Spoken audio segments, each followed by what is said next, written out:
Hey everybody, it's Brooke with WTI. I'm a mom, so I never carry a purse anymore. I always have the diaper bag.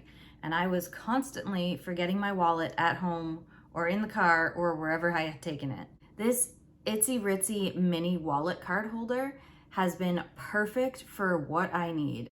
I don't really take a lot with me, but I like to make sure that mine and my son's medical cards are both in there, my driver's license, my Costco card, and obviously a credit card and sometimes cash.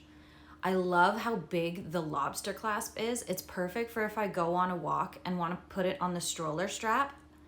Also, if I'm just out with the diaper bag, which is normally what I use it for, I can clip it to that. And if it's just me and my husband going out, which happens rarely, I can clip it right to my purse and it looks super cute. If you're on the go and always forget your wallet at home, you need this Itzy Ritzy wallet clip. But that's just my point of view.